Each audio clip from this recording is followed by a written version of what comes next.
dogs from an area, then that creates a space. And if there are still resources available within that area, like garbage or other types of waste that dogs can feed on, then new dogs will move into that area. Programs like Trap, Neuter, Return take dogs from a community, perform surgical sterilisation and often vaccinate those dogs, and then return those dogs back to the community. And they act as a buffer or a barrier against sick, unhealthy or aggressive dogs moving into that community. And so they help to protect the people living within that local area.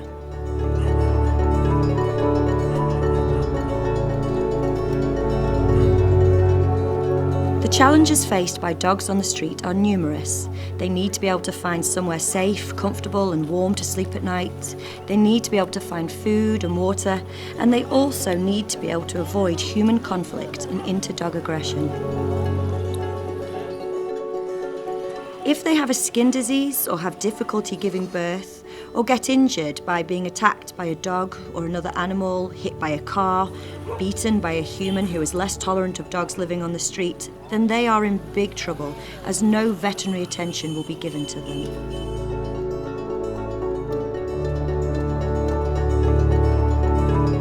Many projects use equipment to catch dogs, but it's becoming increasingly recognised that hand-catching street dogs is both practical and good for animal welfare. Hand-catching may also help to build positive human-animal relationships.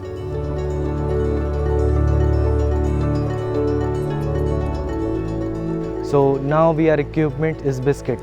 So we just feed the biscuit and just give few seconds and dog very happy and we catch.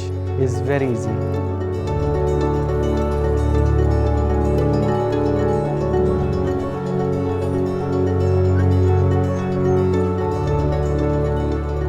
If dogs are identified, photographed, and their catching site is logged, then they can easily be returned to the right location and their health and welfare monitored after they've been released.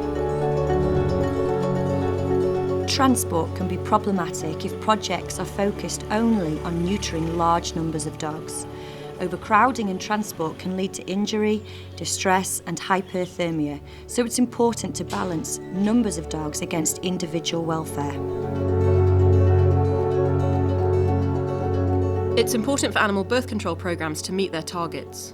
If the numbers aren't reached, then the programs won't be effective. We have to ensure that the rate of sterilisation exceeds the rate of reproduction. We have to balance the number of dogs that we need to sterilise against the welfare of individual dogs going through the programme. As many dog population management initiatives take place in developing countries, veterinary skills cannot always be assured. Some projects use foreign vets with recognised qualifications, and some will work with local vets and will need to invest time and resources to ensure that dog welfare is not compromised by poor clinical skills.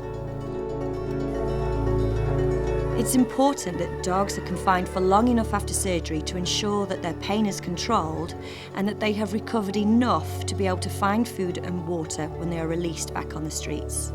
Dogs should then be released back to the exact area where they were collected from. To ensure effective control of dog populations, we have to understand that we are all connected. It's not just about the number of dogs that we sterilise, it's about the welfare of the individual animals once they are returned to their communities, and this is dependent upon their relationships with that community. In the same way, protecting the human community from injury or disease relies upon building a positive relationship with their dogs. Our aim in controlling dog populations should always be to protect the welfare of both humans and animals. Healthy dogs mean healthy people, and happy dogs mean happy people.